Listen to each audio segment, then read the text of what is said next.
Ah, tá. Realmente. Isso é uma questão bastante complicada, porque são órgãos.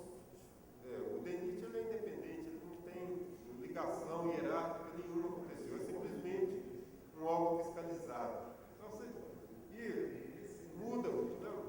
Tem gestões, isso acontece com muitos órgãos, às vezes um órgão público tem uma determinada diretoria, aí muda a diretoria, muda totalmente a orientação, então isso é uma questão que foge do TCU, né?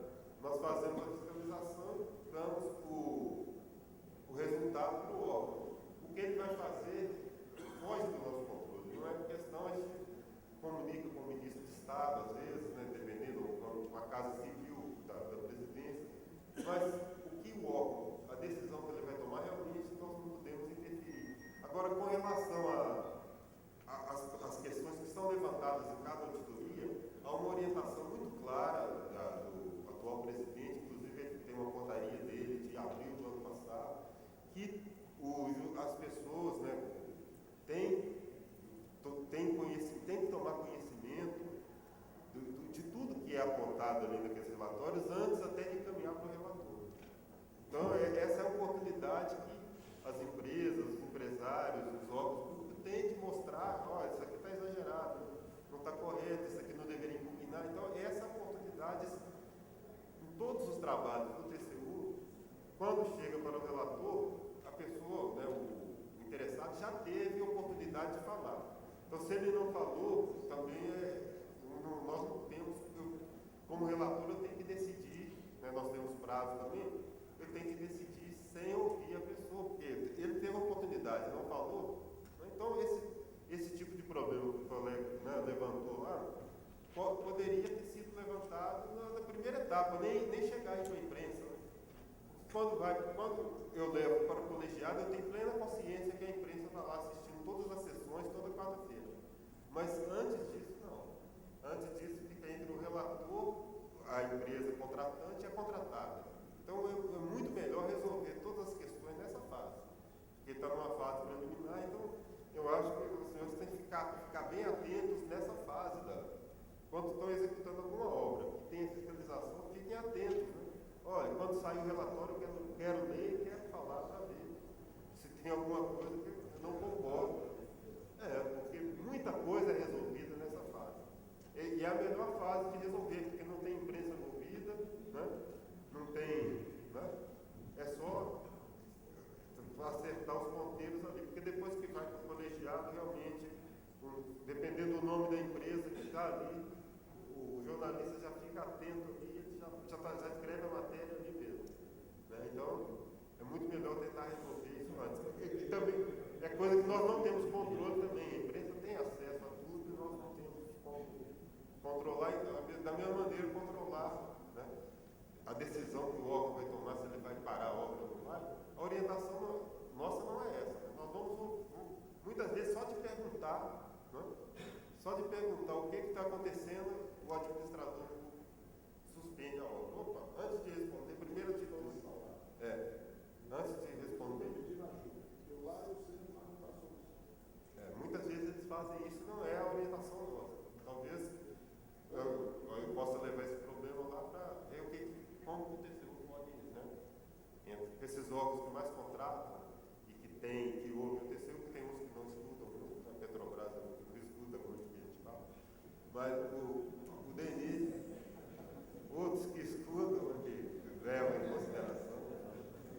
Ministro, essa fase anterior à chegada do processo no colegiado pode ser feita nas regionais, é feita só em Brasília? Como é isso? É feita em todas as secretarias. Quando é obra de obras, aí não. São nas 4 secretarias lá de Brasília. As obras de valores acima de 20 milhões e aquelas que são... Normalmente as obras acima de 20 milhões são em Brasília. Né? Abaixo de 20 milhões podem ser no Estado. A intervenção deles pode ser feita, porque o processo é eletrônico, então hoje em dia pela internet tem acesso. É importante que nós saibamos que dessa fase aí e a utilizemos, né? Quer dizer, tem um problema antes de ser levado ao colegiado que possamos entrar em contato e discutir os pontos que estão sendo levantados, né? Eu queria passar a palavra, o Ponte pediu, o Marcos Santana também. Fala, Ponte. Você conhece? Então você vai ver agora.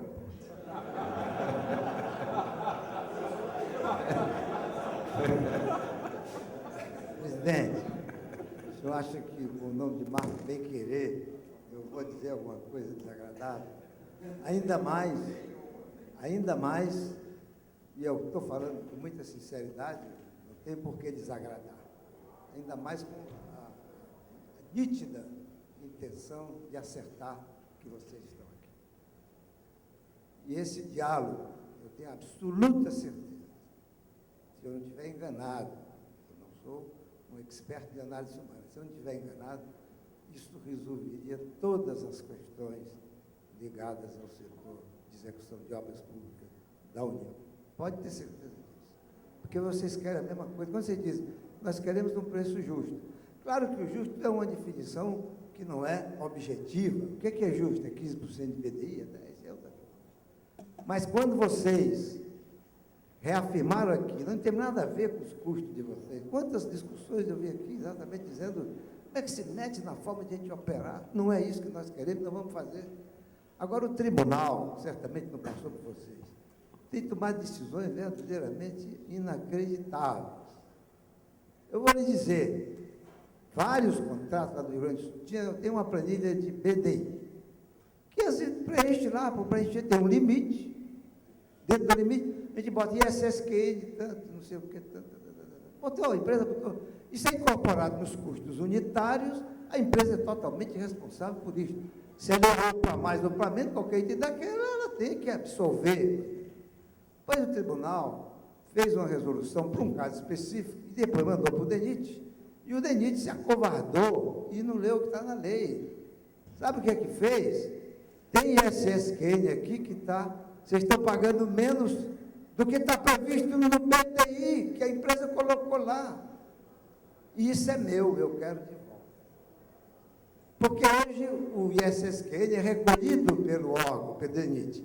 Então você bota na fatura e recolhe. Aí ele olha, você recolheu menos do que está no seu PTI.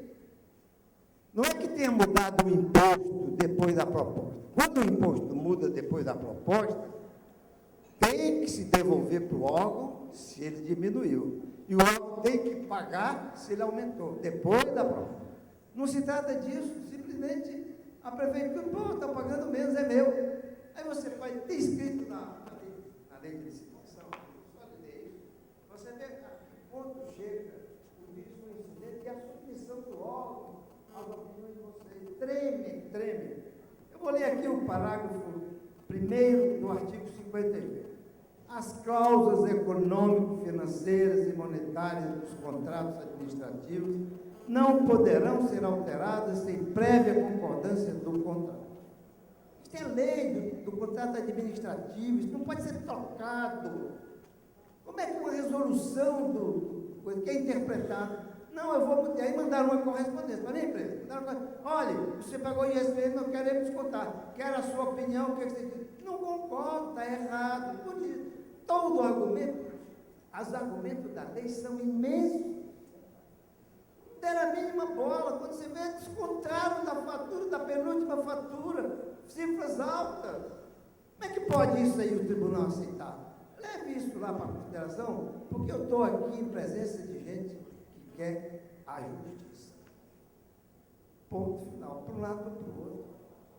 Essa questão, eu entendi o que o Eduardo, acho que entendi, quando ele discordou um pouco da questão do teto do Estado, que seria uma aberração, porque os preços não são uniformes, as empresas têm custos diferentes. Como é que você vai estabelecer como teto um preço que é de referência? Mas isso vocês já concordaram. Mas, por outro lado, nós defendemos que a grande proteção do órgão público, na fase de pré-contratação, que é a licitação, é ele poder e dever, e a lei de licitação sugere, quase que determina, estabelecer um preço teto são os preços abusivos. E nesta fase, o Tribunal de Contas deveria prestar, e presta algumas vezes, pelo que eu sei, um trabalho exemplar. Nada contra ele opinar. Depois de aprender, porque o tribunal começou, evidentemente, não sabe como é a execução de obra. Ali foi dito, no inverno é um preço, no verão é outro. Se o solo é de um tipo, é uma coisa. Tem solo que você faz por um terço do preço de outro, que não é só os móveis. É assim que existe. Tem preço que você perde, tem preço que você ganha. É assim. Então, eu queria focar, que é que sobre a minha ótica, eu diria quase, com certeza, que é a ótica de todos os preços. O grande papel do Tribunal de Contas na prática e na implantação da moralidade e da decência. Fazer fiscalizar os editais. Fazer que os editais respeitem a Lei 8666. A Lei 8666, eu desafio a qualquer pessoa que aponte um dispositivo da Lei 8666 que seja inadequado ou que atrase julgamento de licitação. E se diz genericamente, a lei atrasa, entra na justiça quando se há desrespeito. Esse jeito eu já fui participar de um preço que era índice de liquidez 5. Porque um cara preparou o edital, a balanço dele, você faz, 5, só ele que entra. Evitar a condução das obras. Fiscalize os editais, que eles cumpram a lei. Esse papel. Segundo, orçamento sim. Nós queremos que haja um orçamento que, lamentavelmente, esta sandice, eu não devia dizer a palavra ainda, porque vocês vão impedir a opinião de vocês. Eu adirei depois de ouvir da tal de RDC, o regime de disseminação da confusão, certo? E plantou. Você chegar ao ponto de dizer não tem orçamento, não é do conhecimento. Aí eles, para mascarar perante a opinião, nós daremos ciência aos órgãos fiscalizadores.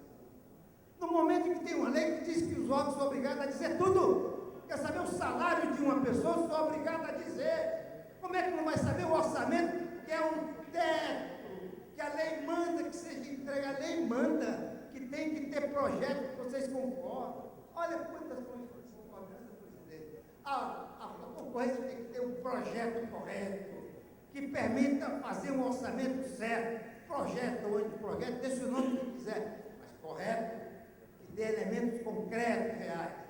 Segundo, que tenha preço teto sim. Nós advogamos que deveria ter um referencial que está na lei, mas está mal definido, que é os preços inexequíveis. Porque preço quanto mais baixo, melhor, vocês sabem que não é verdade. Se eu bem ouvi, eu acho que até o livro disse, olha, vou botar minha casa aqui por um preço, ninguém aceita, eu não quero saber, eu vou fazer uma porcaria, não.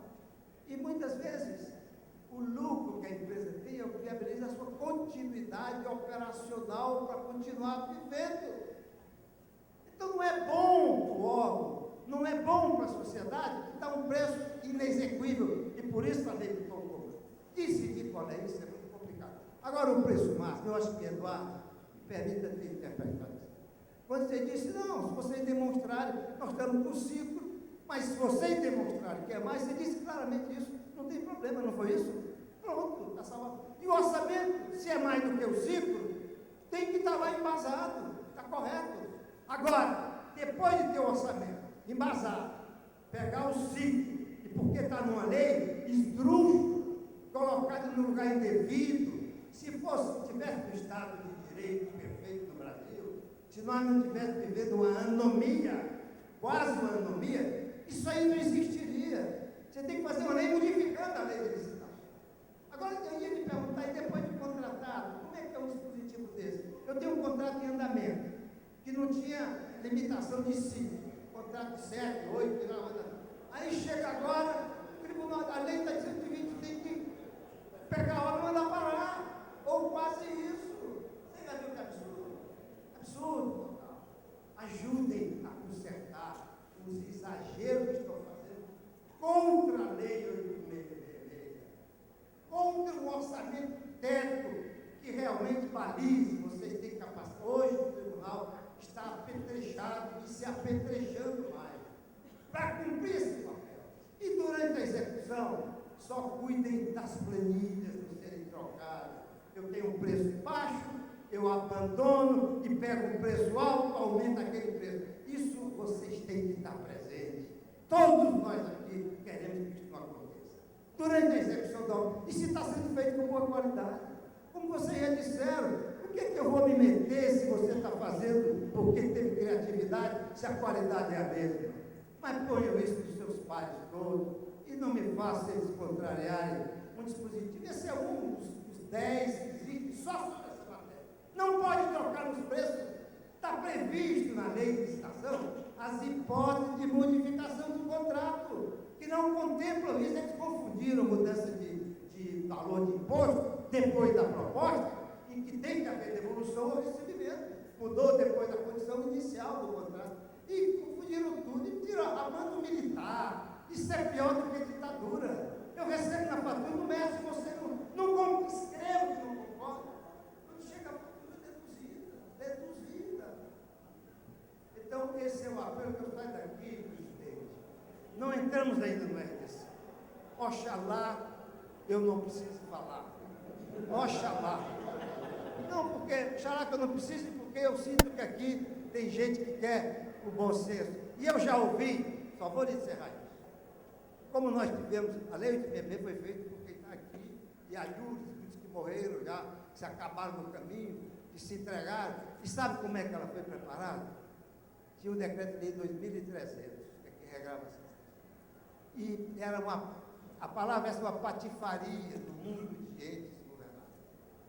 Estava em encontro nesta mesma cidade, em que nós indignadamente fizemos a denúncia de que isso estava tomando um vulto que não se podia dar no absurdo.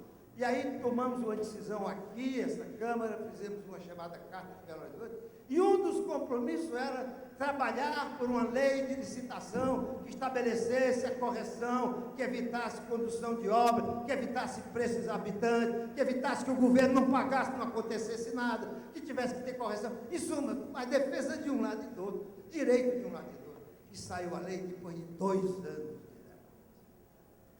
Eu vi que o presidente do Tribunal de Contas, conterrâneo meu, chegar um dia e dizer, Ponte, porque eu é que apresentei a lei no Congresso, preparada pelo Brasil inteiro e para o deputado. Uma lei não entra, não sai como entra, tem 1000 mudanças, Câmara, Senado. Esse é o instrumento mais importante que o tribunal tem para fazer a moralidade da coisa pública. Ouvi isso de mais um presidente do tribunal. Levem essa bandeira, mostrem que estamos dizendo, é mentira. As concorrências não se elastecem no julgamento por conta de a lei ser complexa. É por conta da desobediência da lei. Porque querem dar um bypass para conduzir para um e para outro, botam uma exigência técnica imensa, botam uma exigência de índice financeiro. Proíbam isso. Está na mão de vocês. Está na mão de vocês. Por isso é que eu digo, presidente, para encerrar, me desculpando por ter me alongado, sinceramente, a idade permite essas coisas. Possível nesse Congresso. Elastece, amplie. Nesta fase de conhecimento. Quando a gente está discutindo com gente bem intencionada, que tem um nível intelectual adequado e que não é analfabeto no tema, como é o caso, no passado houve. O tribunal não estava petrechado, ia dar palpite sobre obra de custo de obra. O que vai saber um cara que entrou antes do tribunal sobre custo de obra? Não sabe. Agora vocês começaram a ver, aprender, olhar, comparar, já começa. E se tiver esse orçamento embasado, dentro do edital, publicizado para todas, não é para o empreiteiro, se nós divulgarmos, os empreiteiros vão se juntar. Tem coragem de dizer isso sem corar, como se fosse proibido o órgão entregar para o amigo dele, se isso ajudasse. E que absurdo a sociedade não poder saber do orçamento antes, o partido político, as entidades sindicais, vocês deverão saber, porque está escrito lá, que eles vão mandar para vocês, pedindo segredo, tem que nem banco. Então, trabalhem para a moralização e o respeito à lei. Vão nessa direção. Vocês vão fazer um bem imenso ao Brasil. E na execução, fiquem de olho, porque há colegas que, lamentavelmente, podem tirar uma vantagem, às vezes até por desespero, não vamos julgar, mas vocês têm que ser essa chama que está impedindo que isso aconteça. Muito obrigado.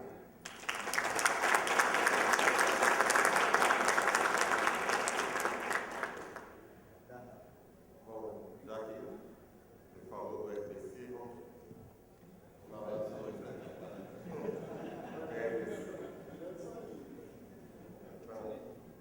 Só se você me permitir, antes da senhor entrar nesse mérito, deixa eu colocar aqui uma condição para todos aqui. Como falou o nosso querido Ponte, a Lei 8666 de 1993 foi um bem muito importante que não só a sociedade brasileira ganhou, mas todos os segmentos que têm relação de compra com o governo. E essa lei, ela já tem quase 20 anos. Nós, a posição da CEBIC, desde o início, é que esta lei poderia sofrer algum tipo de consolidação de decretos e projetos e leis complementares que foram, ao longo desse tempo, sendo suplementadas nessa lei. Entendíamos que pouco se necessitaria de revisão na lei. Mas, em 2008 para 2009, o presidente Lula encaminhou um projeto de lei revisando a 8666 em caráter de urgência. Nós até solicitamos a ele que retirasse o caráter de urgência para que a sociedade brasileira pudesse discutir sobre essa revisão da lei. Não houve, ele achou que não havia possibilidade, porque era preciso urgência nessa revisão. O que ocorre é que até hoje a lei não foi revisada, o projeto de lei foi para a Câmara dos Deputados, nós, da CEBIC, apresentamos alguns princípios que deveriam nortear, ou que já norteavam a lei, que pudessem ser, nessa revisão, serem mantidos e até aclarados se fosse o caso. E esse projeto de lei passou com algumas modificações na Câmara e foi encaminhada ao Senado. E no Senado ela se encontra, ela foi aprovada por último na Comissão de Assuntos Econômicos. Nós ali pudemos fazer algumas sugestões que foram acatadas, porque a nossa posição foi a seguinte: bom, nós achávamos de pronto que não haveria necessidade de revisão da lei, mas sim uma consolidação desses decretos e leis complementares que surgiram ao longo dos 18 ou 19 anos da sua aplicação. Mas o intuito de contribuir, sendo partícipes de uma sociedade democrática, nós entendemos que poderíamos então sugerir algumas alternativas, algumas sugestões que foram incorporadas, algumas delas no projeto que se encontra e foi aprovado na Comissão de Assuntos Econômicos e que hoje se encontra pronta para ser encaminhada ao plenário do Senado. Nesse interim, em função até dessa demora, surgiu aí a ideia do RDC, desse regime de contratação diferenciada, que nós, como premissa, somos contra. Nós somos contra a esse projeto, essa lei agora, né, esse projeto de lei que foi apresentado e que foi aprovado para aplicação nas obras da Copa, da Copa das Confederações, da Copa do Mundo, das Paralimpíadas, das Olimpíadas e também dos aeroportos. Também com esse caráter de democratas, apresentamos, uma vez que essa lei seguiu em frente, apresentamos algumas sugestões que minimizassem os estragos que ela podia fazer. E Também algumas das nossas sugestões foram, não por nossa iniciativa, acatadas, mas algumas até surgiram na lei. E agora, por fim, ela também foi estendida para as obras do PAC. E a nossa preocupação, e temos ouvido aí, que ela acabe se estendendo em substituição à Lei 8666, com o que nós não concordamos. Mas, evidentemente, dentro desse regime que vivemos, queremos ouvir a posição do TCU, que, pelo que temos conhecimento, tem sido de defesa do RDC. E nós, então, ouviremos com muita atenção as suas posições para depois podermos debater. Eu poderia fazer uma intervenção anterior à discussão Pois não, antes de discutir o regime da Delta do Cachoeira, eu gostaria de fazer algumas intervenção com relação ao que nós estávamos discutindo antes, na tentativa de dar uma contribuição a essa discussão, principalmente no tribunal. Quando eu entrei aqui, já tinha o ministro da sessão, quando o ministro estava mencionando, ele falou duas coisas que eu reputo da maior importância que eu gostaria de aduzir. A primeira coisa, ao dizer que a missão precípua do Tribunal de Contas é defender o interesse público, não permitir ou tentar não deixar que a sociedade pague mais do que deveria por qualquer contrato. O ministro não imagina o quanto que nós concordamos com isso, no quanto que nós concordamos. É assunto precípua, e é nisso que eu quero me bater. O precípua do tribunal é não permitir que o Estado pague mais do que deveria pagar por qualquer coisa. Isso é fundamental, o resto é secundário. Não é desimportante, mas é menos relevante que isso. A segunda observação, que é muito importante, o ministro estava contando o caso de um aeroporto que nós identificamos, eu não identifiquei, já tem 3 anos que está parado, que a obra não continuou, e o próprio ministro mencionou que ela foi paralisada por superfaturamento e que 3 anos depois está parado e o prejuízo do Estado brasileiro foi muito maior do que se tivesse continuado com aquele, entre aspas, superfaturamento. Então, a primeira conclusão que se tira é que o órgão, o contratante, poderia ter chamado o segundo colocado, na mesma hora, como a lei permite, chamado o segundo colocado e oferecido dela. Não fez, ou porque não achou, ou porque não queria fazer. Se fizesse outra licitação, já não faria por aquele preço, segundo o próximo ministro. Então, ministro, não tinha superfaturamento, tinha subcontratação. Essa palavra subfaturamento está sendo usada em negócio. Tinha uma subcontratação. A referência que estava errada.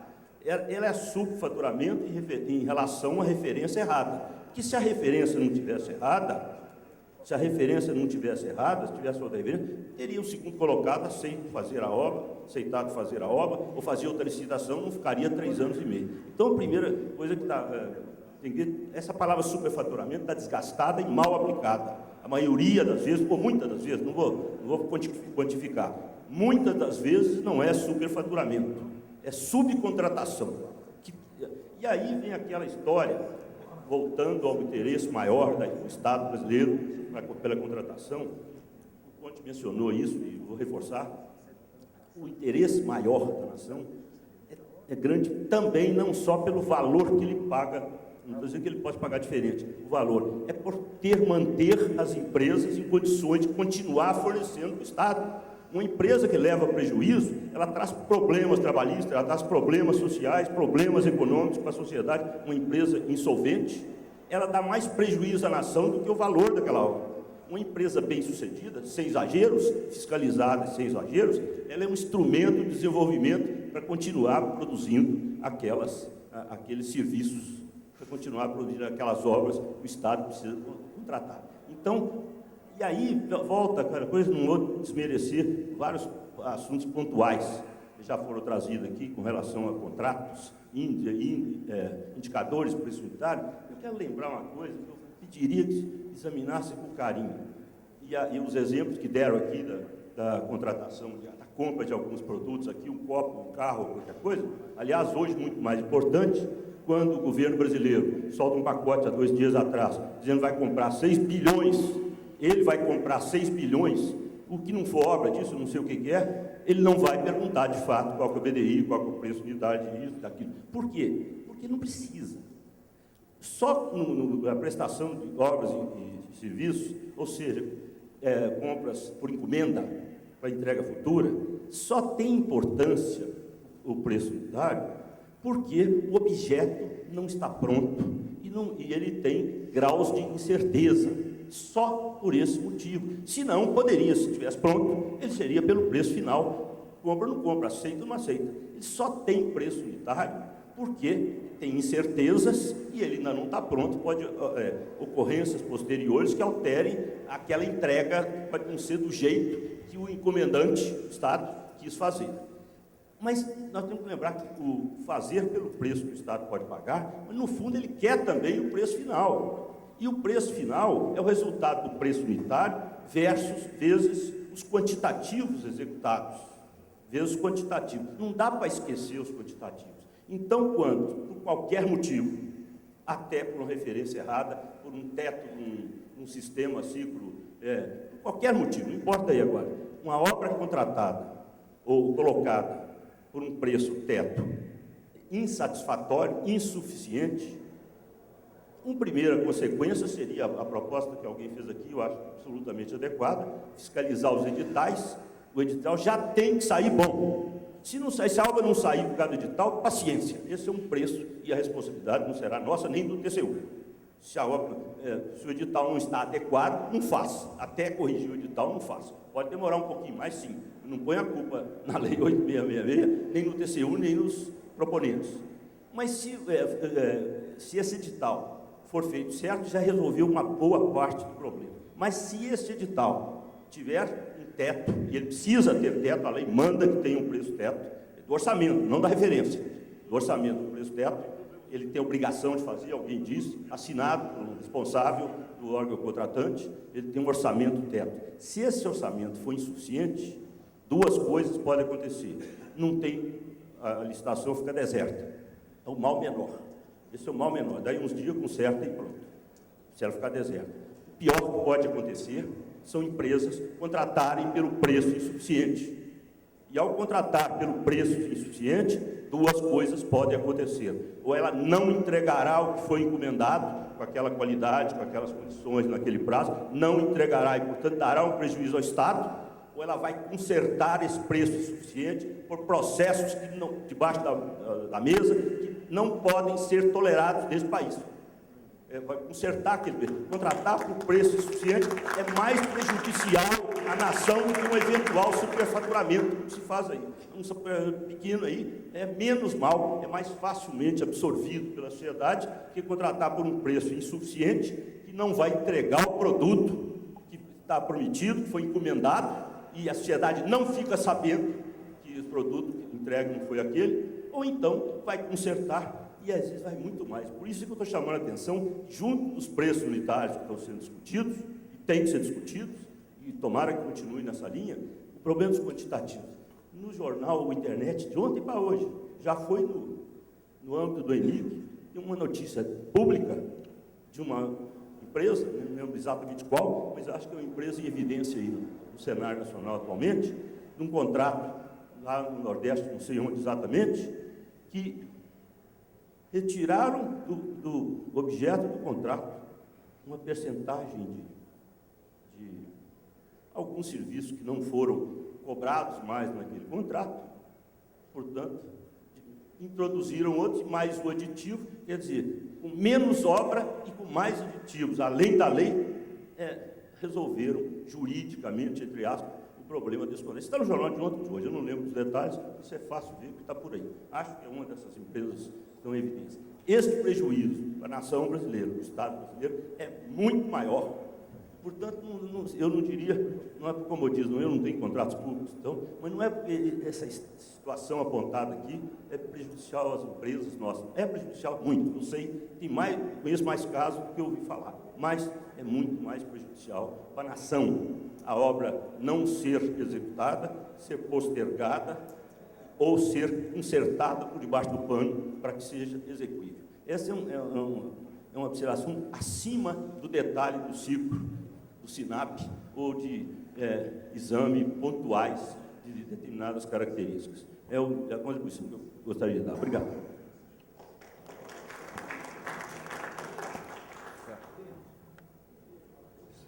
Sim. Só se me permitir aqui, só vou trazer aqui umas informações que já foi citado algumas vezes aqui, né, por 2 vezes, assim, da pertinência, né, da necessidade de se fiscalizar os editais. E a esse respeito, para informação, né, dos senhores, o TCU ele tem procurado priorizar a fiscalização nessa fase dos editais. Tanto é que hoje, quase metade das nossas fiscalizações elas já são feitas nessa fase. E quase 75% é feito com menos de 25% de execução do contrato. Nosso desejo é sempre tentar chegar o quanto antes possível, justamente porque a gente já se viu que os problemas eles se minimizam muito quando a fiscalização é feita no edital e o contrato já é assinado após um exame, né, do TCU e, eventualmente, da correção de algumas impropriedades que possam ter sido detectadas. Então, esse é um ponto que eu queria dizer. E outro, só para também não deixar dúvida quanto à atuação do TCU, que realmente assim, não é a tônica do TCU, não, como o ministro falou, de interferir de como vai ser executado o serviço, não é na fase de execução, que é uma fase necessária, que o TCU também tem que fiscalizar, mas a tônica é realmente verificar se os quantitativos executados, principalmente nas obras, né, nas contratações a preço unitário, que a maioria das contratações são feitas empreitada por preço unitário, se aqueles quantitativos correspondem aos que estão sendo executados. Essa daí é a tônica e a questão da qualidade também. Então, sem entrar no caso concreto, porque o caso concreto a gente, né, teria de estudar, ver exatamente o que aconteceu, mas se aconteceu, realmente deve ter sido um equívoco, porque não é a tônica do TCU, é justamente essa, e é dessa maneira que as equipes são orientadas, né, e procuramos fazer o trabalho. Vamos ouvir o Francisco e depois vamos passar para outro tema aqui do RDC.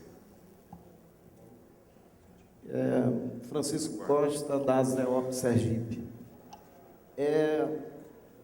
Eu pedi para falar um pouco, Arlindo, e fico na dúvida às vezes, porque o estado de Sergipe é um pequenino estado do Nordeste e que não se compara com as coisas de São Paulo.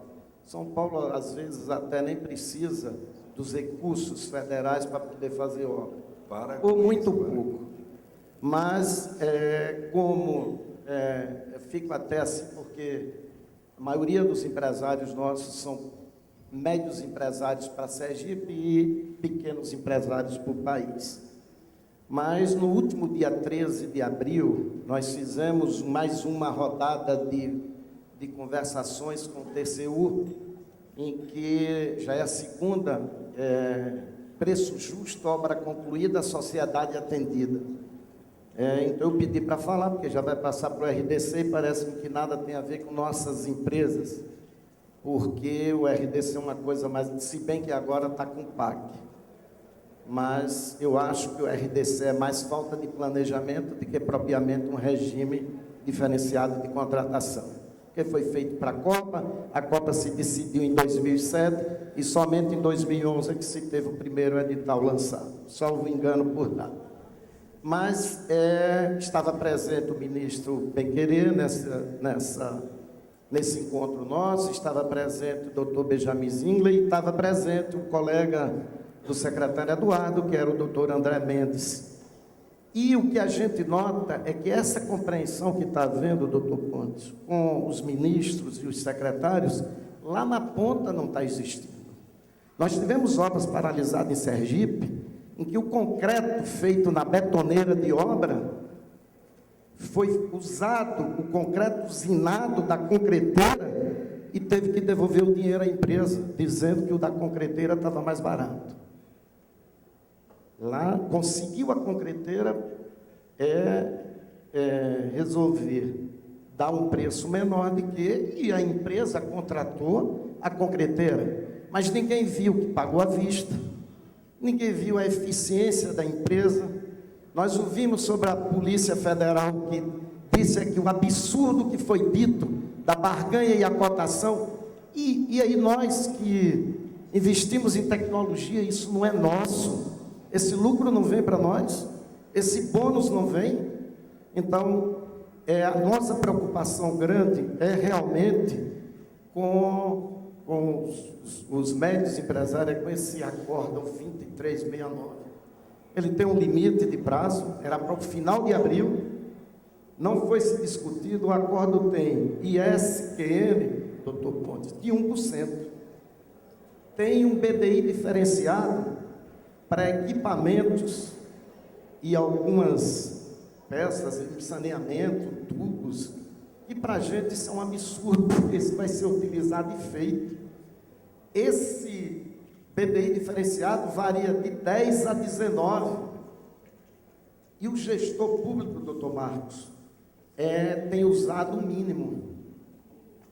Em Sergipe, tem um contrato na orla, onde se tem, né, nós temos uma orla muito bonita, quem não conhece está convidado, mas para conhecer, e onde tem os hotéis, que há 12 anos está em licitação de esgoto, e o esgoto não foi concluído. Um bairro apenas, 5 licitações foram feitas, a empresa entra, faz vala rasa e vai embora. Vala funda ela não vai. Por quê? Por subcontratação. Então, esse é o cuidado. Eu acho que esse acordo vai balizar muita coisa. Mas é necessária essa formação de preço, e a gente às vezes fica discutindo, né? Outras coisas, e até foge muito, mas a formação de preço é importante. Medicina e saúde do trabalhador é uma coisa impressionante. Hoje, quanto está caro. Nós tivemos em Goiás, Humberto está aqui, doutor Justus também, onde não se conhece o que é um jovem aprendiz, quando no estado de Sergipe, o Ministério do Trabalho exige 5% de jovem aprendiz. Quando os jovens aprendizes não podem ficar no canteiro de obra, doutor Zé Alberto. Você tem uma obra com 200 funcionários, 5%, são 10 funcionários, você vai botar 10 funcionários no seu escritório, jovens aprendizes. Então as empresas estão pagando e diz, olha, fique em casa. Mas a lei não é para isso. Aí entra o Ministério Público e diz, não, é para eles aprenderem uma profissão e ter a sua profissão. Quando nós indagamos do doutor André Mendes, ali estava se esgotando, era dia 13 de abril, se esgotava no final do mês o prazo porque o acórdão é temporário, 2369. Perguntamos por ele.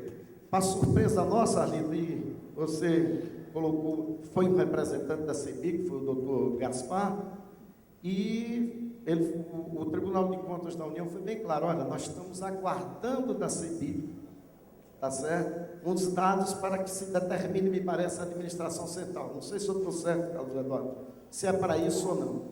Mas a gente tem que discutir essa coisa. A CEBIC está com reuniões mensais no TCU, tratando desse acordo, dentro de uma comissão mista. Entregamos agora recentemente para ele todo um trabalho, levantamento de 108. Quantos balanços? No dia 17 de maio. Agora a gente está aguardando a comissão analisar por parte do TCU para nos chamar para uma próxima reunião. Pois é, então ótimo. Então, era no final de todo esse prêmio que eu estou fazendo, era para saber como era que estava isso, para informar para todos, para a gente saber em que andamento está. Mas a nossa preocupação com formação de preço é impressionante. É uma coisa muito preocupante. Se não quer botar no BDI, põe na planilha. Olha, nós temos medicina e segurança do trabalhador, está muito caro para o país e muito exigido. Então, não quer se botar no BDI, se coloca na planilha, não tem problema, né? E eu vou, só para comentar sobre o assunto, apesar de ter exceções com paralisação de obra, doutor Marcos bem querer, eu acho que nem exceção devia paralisar a obra. Lógico que nós estamos discutindo, claro que tem umas coisas excepcionais, né, acima até de uma, aí sim, mas eu acho que o tribunal teria até ferramenta, se tivesse um preço, que seja, para poder faturar até aquilo que achasse, depois ia se discutir e não dar um prejuízo à sociedade. Então, o Carlos Eduardo até já informou o que eu teria para dizer, mas eu acho que a CEBIC iria ajudar muito com relação à formação de preços, nisso que a gente está. E a formação de preços passa pelo acordo 2369. Ninguém, no estado de Sergipe, Carlos Eduardo, os engenheiros, e Carlos Henrique está aqui, um colega nosso, pode dizer, os engenheiros fiscais não querem fiscalizar a obra com recurso federal. Nosso Estado tem um recurso tão pequeno, não querem fiscalizar mais, porque todos estão respondendo já processos. Quando ele não tem nem participação na licitação, ele somente recebe a planilha pronta.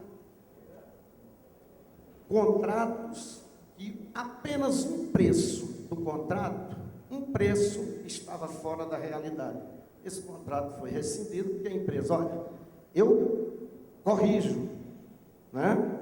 A lei não permite que a gente faça essa, eu corrijo isso, mas vai corrigir também aquilo que é mais baixo e colocar para o mais alto. Quando no orçamento é um bojo só, nós não podemos analisar um preço baixo e outro preço elevado. Temos que analisar todo o orçamento, do primeiro ao último custo unitário. Então, é essa preocupação que eu peço, é isso que eu peço para a CEBIC sobre essa formação de preço. Obrigado. Tá bom, obrigado, Francisco. Alô? Perdão. Existe ainda alguns assuntos que nós gostaríamos de estar conversando com o tribunal. A CEBIC abrisse um canal, assim, por e-mail, para outros sindicatos, para levar alguns casos, para que possa ser discutido junto com o tribunal sugestões de orientação de como deve se proceder. Você está dizendo de abrir um canal das... Ah, mas ele está aberto. Então, definir aqui como que seria. Tá bom, nós definiremos, mas ele está permanentemente aberto. É que essa sua sugestão nasceu dessa nossa reunião aqui. Aí você pôde perceber que nós temos agora um canal aberto. Agora não, já temos em outros segmentos dentro do TCU um canal aberto e nós vamos usar sim. Fique à vontade para mandar as suas sugestões, as suas dúvidas, suas perguntas, não tenha dúvida. Para ser bem objetivo nessa questão, então a gente combina, a partir de segunda-feira, entra no site da CEBIC, entra COP, Comissão de Obras Públicas, a gente coloca ali exatamente qual é o procedimento. Feito?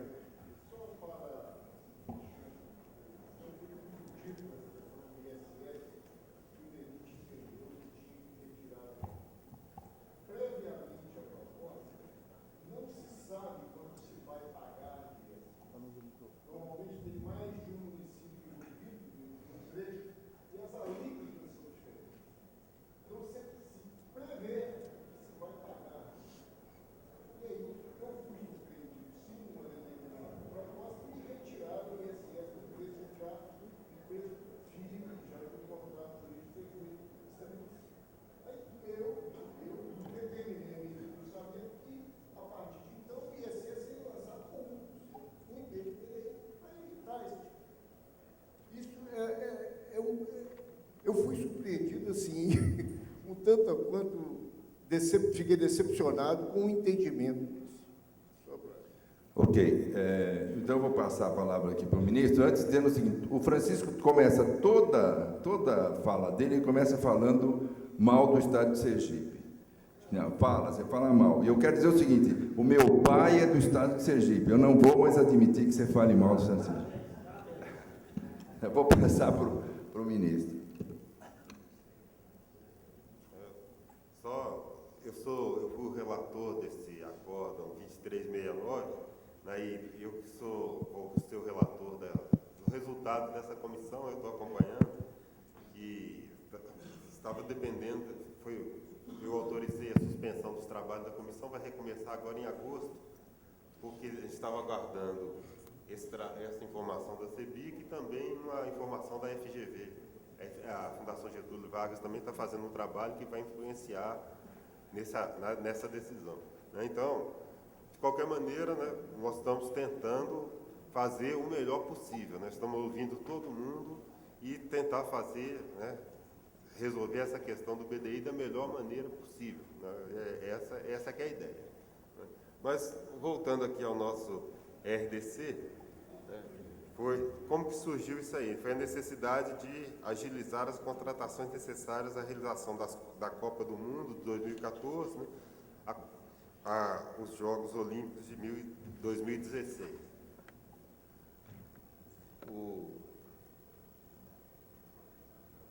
Ele é usado. O RDC só pode ser usado na lei existente até hoje. Tem a alteração que foi aprovada pelo Senado anteontem, que está estendendo para as obras do PAC.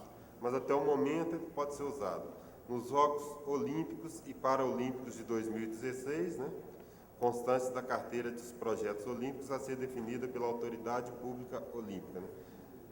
E a Copa das Confederações de 2013 e a Copa do Mundo de 2014. Então, são essas a restrição. E as obras de infraestrutura e contratação de serviços para os aeroportos das capitais dos estados da federação, distantes 350 quilômetros da cidade sede dos eventos. Até mudou o nome, não é Jogos Paralímpicos mais, é Jogos Paralímpicos. Tirar esse O aí foi suprimido, não? Estivemos com o NUSMA um dia desse, ele disse que é para adequar a linguagem internacional. Então, é Jogos Olímpicos e Paralímpicos de 2016.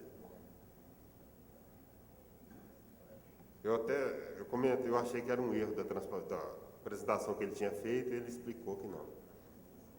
A utilização do RDC em obras com término posterior à Copa do Mundo de 2014 ou às Olimpíadas de 2016, conforme o caso, só é legítima nas situações em que ao menos fração do empreendimento tem efetivo proveito para a realização desses mega eventos esportivos.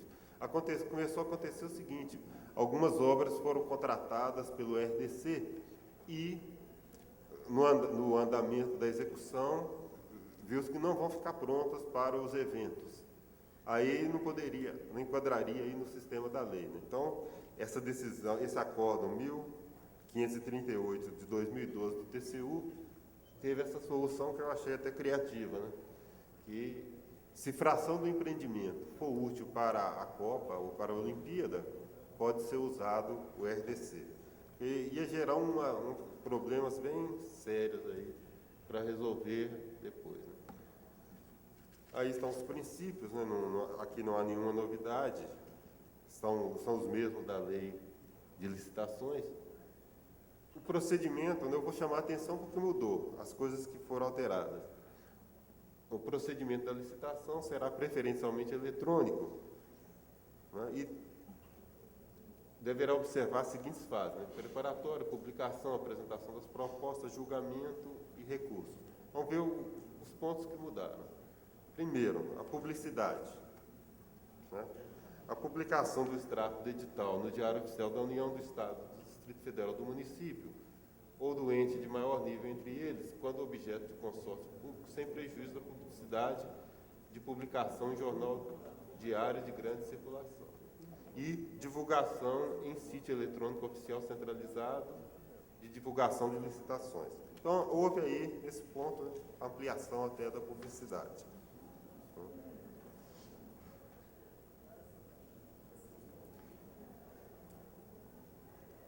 Está travado aqui. Essa aí é a novidade. No caso de licitações cujo valor não ultrapasse a R$150 mil para obras públicas e R$80 mil para bens e serviços, inclusive de engenharia, fica dispensada a publicação prevista no Diário Oficial. Então, houve essa alteração. Também a alteração na forma de apresentação das propostas. Pode ser os modos abertos, né, o pregão, estilo pregão aberto, todo mundo vai acompanhando o preço de todo mundo, como a maioria é feito hoje. Pode ser totalmente fechado e pode ser a combinação dos dois.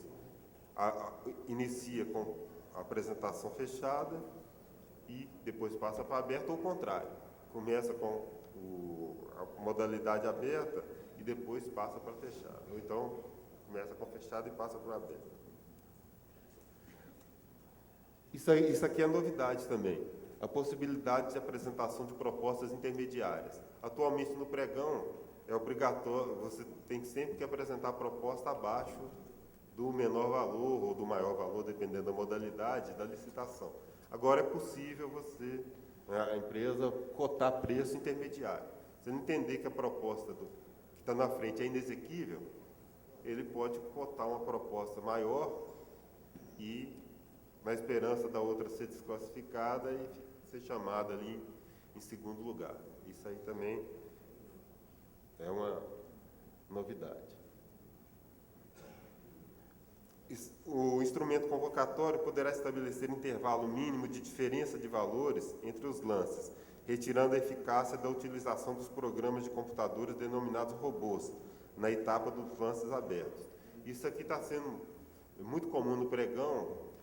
Tem um software chamado de robô que vai, cada um que apresenta a proposta, ele coloca imediatamente uma proposta com um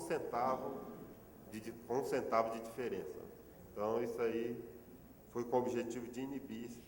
Então, coloca intervalos de valores. Deveria colocar com tempo também. Né? A lei só falou de intervalo de valores.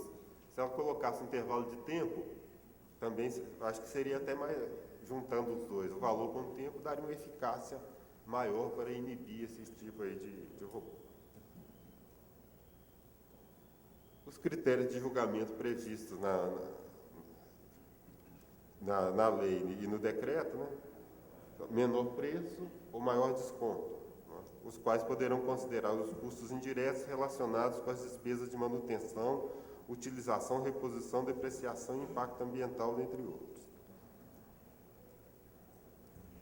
Melhor combinação de técnica e preço, sendo permitida a atribuição de fatores de ponderação distintos. Aqui também teve uma novidade, que é diferente da lei atual, da lei 8666, que pode, o percentual, a nota técnica pode ser no máximo 70% da nota.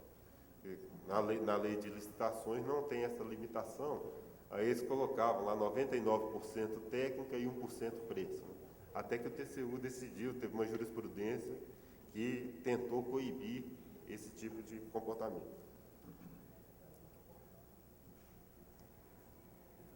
Melhor técnica ou conteúdo artístico, quando fixado o orçamento por parte da administração, serão consideradas exclusivamente as propostas técnicas ou artísticas apresentadas pelos licitantes, com base em critérios objetivos previamente estabelecidos no instrumento convocatório.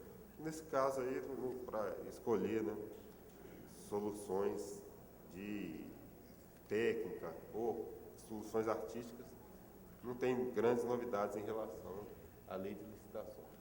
Maior oferta a ser utilizada em contratos que gerem receita para a administração. Normalmente venda, né, de algum ativo. E o maior retorno econômico, de forma a selecionar a proposta que proporcionará maior economia decorrente da execução do contrato para a administração e será utilizado exclusivamente para a celebração de contratos de eficiência. Nós vamos falar daqui a pouco do que seria esse contrato. Os critérios de desclassificação são um pouco diferentes, né?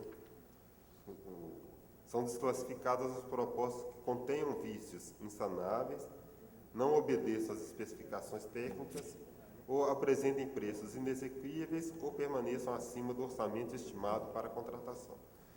Quando a proposta do primeiro classificado estiver acima do orçamento estimado, a comissão de licitação poderá negociar com o licitante em condições mais vantajosas. A negociação poderá ser feita com os demais licitantes segundo a ordem de classificação inicialmente estabelecida. Quando o preço do primeiro colocado, mesmo após a negociação, for desclassificado por permanecer acima do orçamento estimado. O orçamento efetuado pelo... Esse aqui é o ponto mais polêmico dessa lei, né? A questão do orçamento. O orçamento efetuado pela administração para estipulação do limite a ser aceito somente deverá ser divulgado após a adjudicação do objeto da licitação. É claro que quando chama para negociação, a empresa já vai ter conhecimento do orçamento, né? Não há como. Se ela for chamada para negociação e diz que tem que chegar a tal preço, aquele ali é o preço que está no orçamento estimado. Nós fizemos uma pesquisa. Oi?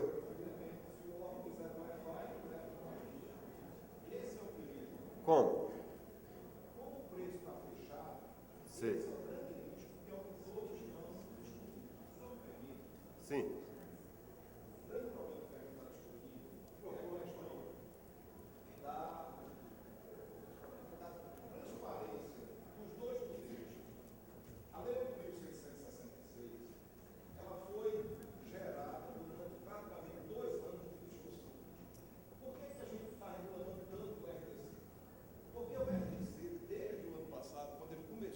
essa primeira versão que hoje já é lei, é importante nós não esquecermos que tudo que a gente está falando aqui, todos, desde ontem, com a presença do Dr. Maurício Muniz aqui do Ministério do Planejamento, há uma preocupação muito grande com a lisura. Várias pessoas já se manifestaram dizendo que estão aqui discutindo para se fazer o certo, dizendo que a gente não está aqui para fazer o errado. E aí, quando o senhor começa a apresentar isso, me permita realmente a interrupção. Vamos fazer uma comparação breve. Não está se atacando novamente o foco da questão, que é o reaparelhamento do Estado. Ou seja, o Estado voltar a contratar técnicos, a fazer os tais bons projetos, os bons orçamentos, os bons processos licitatórios. Fazendo isso, o produto final também vai ser bom. Volto a insistir na comparação. Enquanto uma lei levou 2 anos para ser elaborada, esse RDC, ele começou todo na calada da noite. Lembro aqui, a maioria lembra disso, o RDC que está aí da Copa do Mundo e da Olimpíada, ele entrou no bojo de uma medida provisória que falava de contratação de médicos residentes. Esse que está aí agora ameaçado não, que já foi aprovado até no Senado, ele começou uma negociação também não muito clara com um deputado do PP do Rio Grande do Sul, em que colocava uma abertura, uma extensão para a contratação de obras de educação. O que a gente ouve, não sei se é verdade, é que outros deputados disseram, já que vai beneficiar a educação, tem que ir para a saúde também. E aí agora nem educação, nem saúde já entrou no esquema do PAC, pegando carona em medidas provisórias que falavam de substituição tributária. Então, veja o nível de diferença das coisas. Enquanto uma lei foi amadurecida e foi discutida pela sociedade, o RDC ele vem todo sendo conseguido as aprovações na calada da noite. Votações que não era o foco. O senhor passou ali um item que fica muito ruim. Quer dizer, fazer a obra grande tem que ter uma certa transparência, mas para dar um jeitinho para o prefeito do interior ficar feliz, R$150 mil para baixo não precisa nem ter publicação. Isso é muito esquisito. Isso é um incentivo a fazer a coisa errada, mesmo que seja o pequeno. Então, o que eu acho que a gente tem que observar é isso. Nós estamos voltando a discutir. O senhor diz ali, após a adjudicação do objeto. Quem é que vai garantir que esse preço não vai vazar antes, minha gente? Esse é o problema que a gente fica discutindo e mostrando que esse é um filme que não vai terminar bem. Nós iremos, sob o pretexto de estar dando celeridade às obras, eu vou lembrar uma outra coisa. Quando o presidente Lula lançou o PAC, houve um momento também que o pregão eletrônico ia ser a solução da nação. Depois viu-se que não deu em nada. Agora venderam à presidenta a ideia de que o RDC seria a solução para as mazelas que a 8.666 causa. E não causa. Então, o que a gente tem que observar é que o que nós estamos pedindo aqui é somente transparência.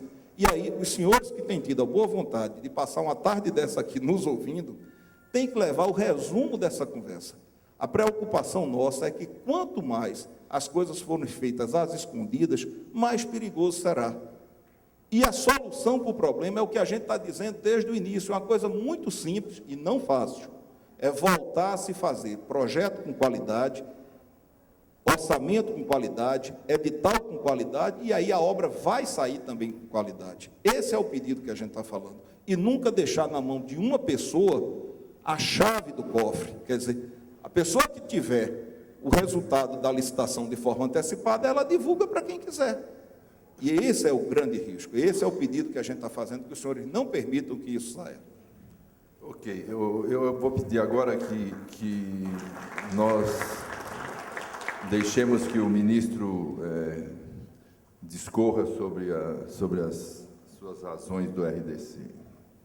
E depois, então, abriremos para o debate. Com relação à questão dos projetos da engenharia consultiva, eu tenho que chamar a atenção que o Tribunal de Contas da União já está atento a essa questão. Inclusive, foi realizado um seminário lá no TCU para discutir exatamente esse ponto. Porque o que nós temos visto que o grande problema das obras públicas, né, o principal é a questão dos projetos.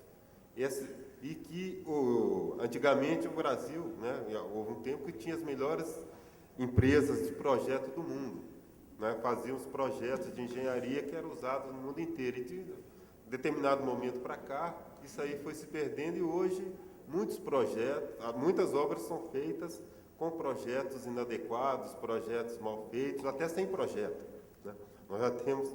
Eu já relatei processos de que a obra já estava no meio da obra e não tinha projeto. Aliás, eu relatei um que o advogado, defendendo lá o responsável, ele foi lá na tribuna e falou que o projeto tinha sido feito depois. Ele falou, não, a obra, realmente, o projeto foi feito depois que a obra estava pronta. Ele falou, nós só fizemos o projeto para regularizar a situação lá na prefeitura. Nós fizemos a obra e depois fizemos. Né? Então, ele falou isso. Mano. Então, isso acontece. Né? Mas, então, o TCU está atento e já fez até um seminário agora, foi em junho, do Zé Múcio, do ministro Zé Múcio, foi em junho, teve uma grande participação, passaram lá 2 dias lá no tribunal discutindo justamente essa questão da engenharia consultiva no Brasil. Bom, então, vamos... com relação ao orçamento, foi feito... Já relatei alguns processos, porque mesmo na época da Lei 8666, muitos projetos no Brasil ainda são feitos com recursos internacionais. E algumas entidades internacionais que liberam recursos para obras exigem que não se dê, que o orçamento não seja divulgado. Então, nós ficávamos no seguinte impasse, né? Para receber o dinheiro, tinha que seguir a regra do banco financiador. E o banco financiador tinha regras diferentes da nossa lei. Então, isso aí realmente é um problema. O TCU decidiu que, nesses casos, já poderia deixar o orçamento sem ser divulgado, porque era uma exigência do órgão financiador. E, com relação a isso aqui, vários países, nós fizemos uma pesquisa, né, você estava bem ciente, parece que Portugal e Espanha têm o sistema nosso, que o orçamento é divulgado. França, Estados Unidos já tem um sistema diferente, o orçamento não é divulgado. Então, nós...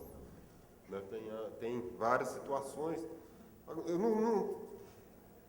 A grande questão que fica é essa, que aqui no Brasil nós temos bastante desconfiança, né, de que alguém possa tomar conhecimento antes. Né? E aí,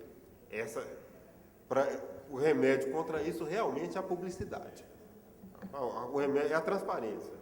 Transparência realmente resolve esse problema. Né?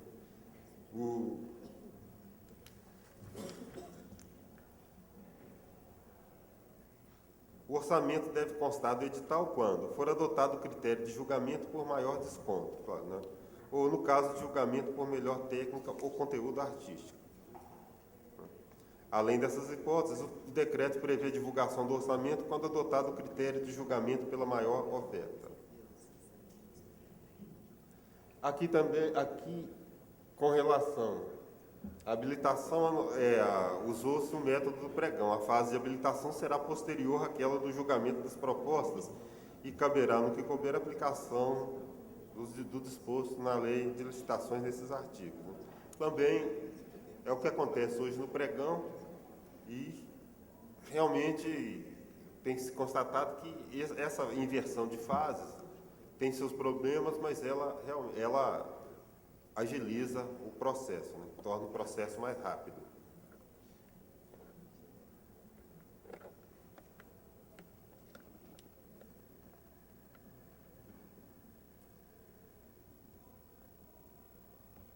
Em qualquer caso, poderá ser demandado do licitante mais bem classificado a apresentação dos documentos relativos à regularidade fiscal em momento posterior ao julgamento das propostas. A fase recursal, nós temos esses recursos aí, pedido de esclarecimento, impugnação ao instrumento convocatório, recursos contra atos que a lei especifica e representação. Os contratos, rejeição pelas normas da Lei 8666 de 93, com exceção de regras específicas previstas no regime diferenciado. Outra novidade que tem nessa lei é a remuneração variável. Na contratação de obras e serviços, inclusive de engenharia, poderá ser estabelecida remuneração variável vinculada ao desempenho da contratada, com base em metas, padrões de qualidade, critérios de sustentabilidade ambiental e prazo de entrega definidos no instrumento convocatório e no contrato, observado o conteúdo do projeto básico, do projeto executivo ou do termo de referência. Por exemplo, pode-se estabelecer no edital que se a empresa entregar a obra antes, né, poderá ter um desconto. Né?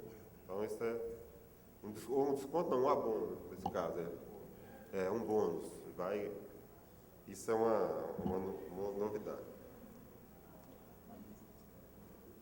Segundo o artigo 70 do decreto, a utilização da remuneração variável deverá ser motivada quanto aos parâmetros escolhidos para aferir o desempenho do contratado, ao valor a ser pago.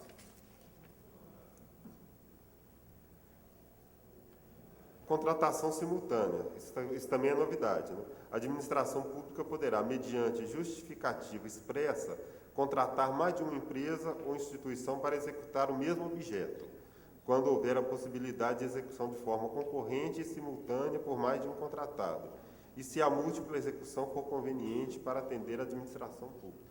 Hoje em dia tem que dividir em lotes, né? Fazer licitações separadas, aqui não. Eu poderia fazer uma licitação única e contratar duas empresas para executar a mesma obra.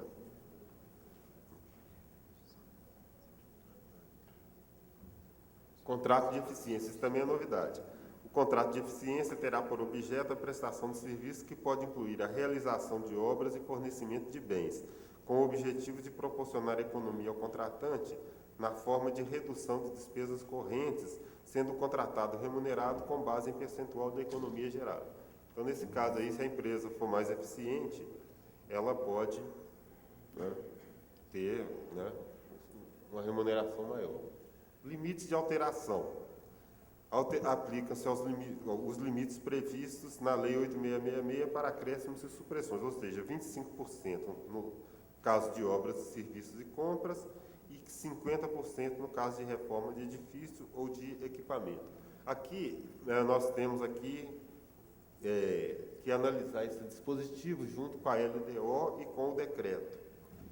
Então, no caso, de acordo com a LDO, no caso de a contratação ser feita a preço unitário, que é a maioria das obras contratadas hoje, atualmente, o limite para alteração em função de erros no projeto é de 25%, certo? Se a contratação for por preço unitário.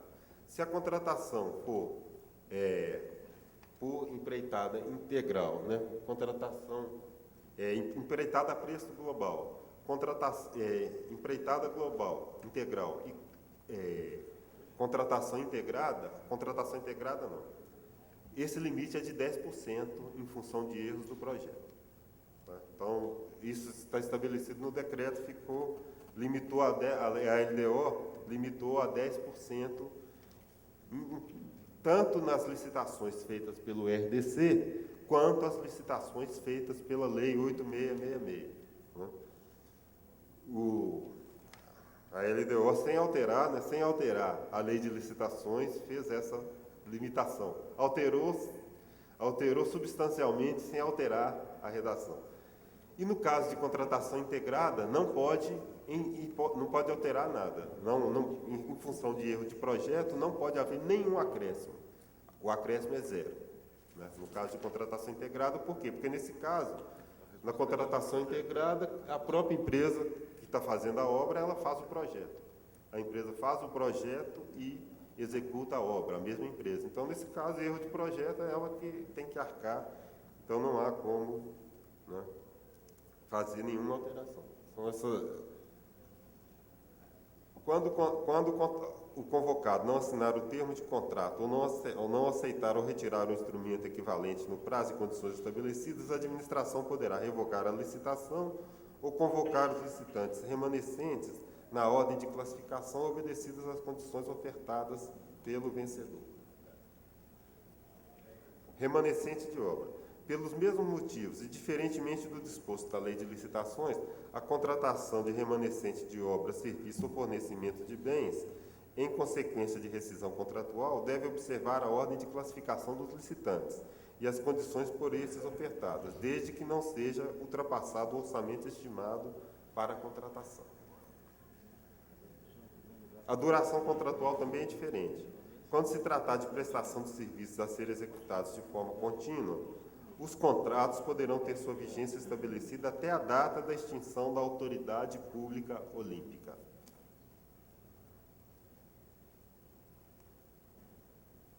Os contratos para execução das obras previstos no plano plurianual poderão ser firmados pelo período nele compreendido. Aqui estão as 5 modalidades de contratação previstas pelo RDC e que vão ser usadas para o PAC, né, a partir de agora. Empreitada por preço unitário, não teve nenhuma alteração em relação ao 8666. Empreitada por preço global, também é o mesmo. Por tarefa, empreitada integral e contratação integrada. Então, a novidade aqui é a contratação integrada, em que se pode contratar o projeto junto com a execução, a mesma empresa fazer tudo. É esse que nós vamos falar dele. Ó. A contratação integrada compreende o quê?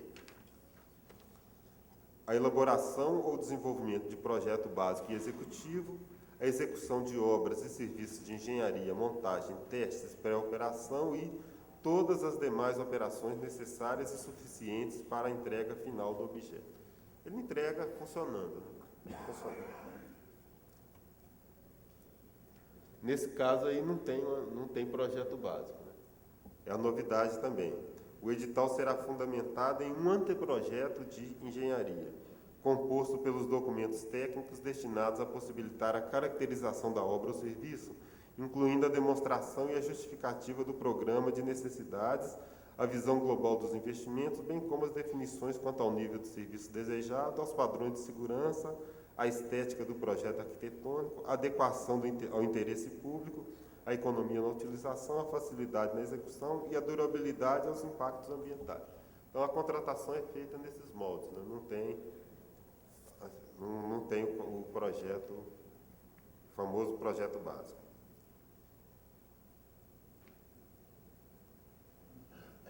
A celebração de termos aditivos fica restrita a uma das seguintes hipóteses.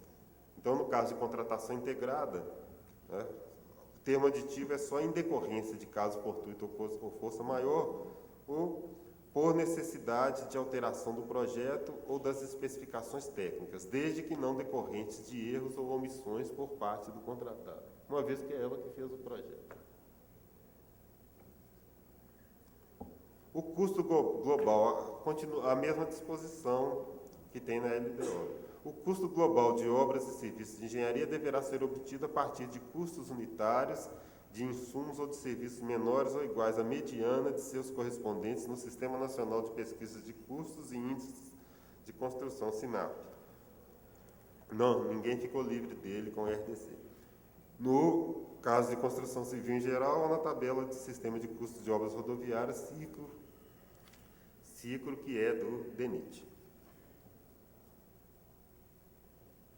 Nas licitações de obras e serviços de engenharia, consideram-se inexequíveis as propostas com valores globais inferiores a 70% do menor dos seguintes valores. Média aritmética dos valores das propostas superiores a 50% do valor do orçamento estimado pela administração pública. Ou valor do orçamento ou menor valor, né? Ou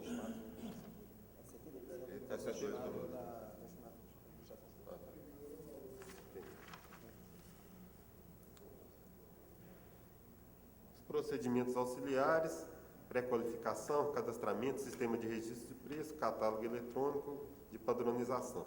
O interessante aqui é o sistema de registro de preços, que colocou limite, né? Limites estabelecidos pelo decreto para os órgãos aderentes ao sistema de registro de preços. Não poderão contratar quantidade superior à soma das estimativas de demanda dos órgãos gerenciador e participantes. E a quantidade global de bens ou serviços que poderão ser contratados não poderá ser superior a 5 vezes a quantidade prevista para cada um. Então, o decreto colocou o limite para carona no registro de preços. Estava, né, só 5 vezes. Atualmente já aconteceu, nós já pegamos casos que contratam 100, né? A licitação é feita para 100, daqui a pouco vendem 10 mil. Tanta carona que vão pegando nesse sistema de registro de preço. Agora em junho, maio ou junho, o TCU já tinha percebido isso, tinha prolatado um acórdão limitando a carona à quantidade licitada, no caso de produtos de informática. Então, somente poderia pegar carona até o limite já licitado. Mas o decreto ele fixou em 5 vezes, né? E a tendência do TCU é fixar para os registros de preço, né? Nos moldes tradicionais, limitar para todos os produtos e serviços a quantidade licitada pelo princípio de vinculação ao edital. Então, aquela história de licitar 100 e contratar 1.000, o TCU já não estava concordando com isso, né? E o decreto aqui está limitando em 5 vezes. Mas, né? Nós vamos agora falar de alguns exemplos práticos. Quem está usando o RDC até agora é só Infraero. Oi? Sim, que nós... Não com recursos federais, né? Todos eles regime integrado. Todos. Contratação integrada. E há uma grande coerência. Se é anteprojeto, como é que tem orçamento? Quem responde? Alguém Nós não acompanhamos nenhum ainda. Até agora nós não temos nenhum caso prático de contratação integrada para trazer. Sim. Já se tentou, né? Mas só que não foi exitoso. Talvez por essa dificuldade que o órgão pode estar tendo. BRT, me parece, né? Não com recursos federais, sim? Recursos federais, então com certeza. Mas inicialmente esse orçamento seria com base em macroindicadores, mas isso é uma dificuldade enorme, claro. Sim. Seria uma estimativa de custo e com uma margem de imprecisão bastante grande, né? É uma estimativa de custo. Porque o próprio decreto ele fala que tem que ser macroindicador, então isso não é um orçamento detalhado. Os da Infraero são a preço unitário, né? Só tem A Infraero ainda não realizou nenhuma contratação integrada, ela não realizou nenhuma ainda. Pelo RDC, a custo unitário. Pelo RDC ela já contratou a preço global e a preço unitário, mas nenhuma contratação integrada. Sim, então vamos ver aqui os casos, os casos da Infraero. Aeroporto de Salvador. Obras de construção da nova torre de controle e edificações do destacamento de controle do espaço aéreo. Valor da proposta vencedora, 14,7 milhões, com deságio de 2,6%. Aeroporto do Galeão. Obras de reforma e modernização do terminal de passageiros número 1. Proposta vencedora, 153 milhões, com deságio de 0,3%. A outra do aeroporto do Galeão. Aquisição do novo sistema de transporte e manuseio de bagagens do Terminal 2, valor da proposta vencedora, 59,5 milhões, deságio de 50,6%. Esse funcionou, né? Aeroporto de Fortaleza, obras de reforma, ampliação e modernização do terminal de passageiros, valor da proposta vencedora, 336,6 milhões, deságio de 2,7%. Aeroporto de Manaus, prestação de serviços de apoio à fiscalização da execução de obras e serviços de engenharia de reforma e ampliação do terminal de passageiros. Valor da proposta, vencedora 6,82 milhões, deságio de 14,4%. E o aeroporto aqui de Confins, aqui em Belo Horizonte.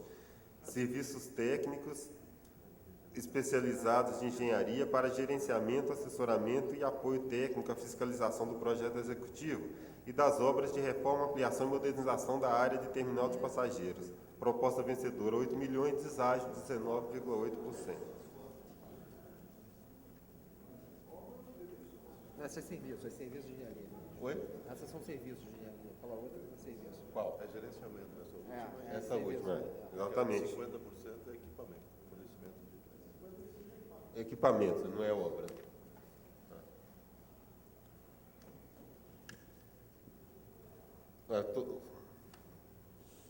Não foi nenhum utilizado o regime de contratação integrada. Esse quadro aí mostra, né? O Eduardo, você quer explicar? Esse quadro ele mostra os descontos que foram obtidos nas principais licitações da Infraero, usando o RDC, os descontos que foram obtidos nessas licitações. Então, teve 0,39% ali no TPS-1 do Galeão, mais 2,72% na reforma e ampliação do TPS de Fortaleza e 3% na construção do terminal ali lá de Salvador, com 3%. Se for pegar a média, vai dar um desconto médio de 2% aproximadamente, nessas obras licitadas com base no RDC. O governo tem divulgado uns dados que chega mais ou menos a 15%. Essa diferença ela ocorre porque acho que o governo deve estar considerando todas as licitações, então engloba aqueles serviços que na apresentação anterior acabou de ser apresentada, que aí os descontos são maiores. Então, quando envolve equipamento e serviços, os descontos têm sido maiores. Mas quando se refere especificamente à obra, os descontos têm sido reduzidos até o momento. Tá, esse outro aqui, ele já mostra os descontos que vinham sendo alcançados pela Infraero quando ela estava realizando com base na 8666. Então, ela vinha conseguindo descontos significativos nas licitações. Então, o que se observa, por exemplo, tiveram 6% ali no TPS de Cofins, mais cerca de 10% lá no TPS de Manaus, depois mais 27% quase em Florianópolis. Florianópolis foi uma licitação que teve muita concorrência, 26 propostas abertas. Lá em Guarulhos também tiveram 23 propostas ali, empresas participantes, 31% de desconto. Então, fazendo a mesma comparação, se chegaria a um desconto médio da ordem de 18%. Então, nas licitações realizadas com base na 8666, se chegou a 18% em média de desconto, ao passo que nas primeiras licitações feitas com base no RDC, as licitações realizadas até o momento, esse desconto ficou na média de 2%, e ainda assim fazendo aquela negociação com a empresa que teve a melhor proposta. A maioria, no primeiro lance, ele nem atingiu o preço, às vezes ficava até um pouco acima do preço base da Infraero.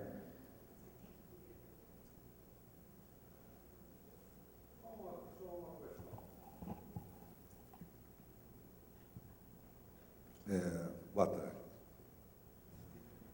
Para se ter esse dado comparativo, você tinha que equalizar os orçamentos. Os orçamentos foram baseados nas mesmas premissas, porque o orçamento pode estar errado.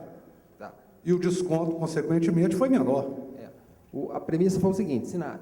Todos ali foram comparados. SINAP, obviamente, database da proposta e database do SINAP. Okay. Então, compara todos com base na mesma premissa que foi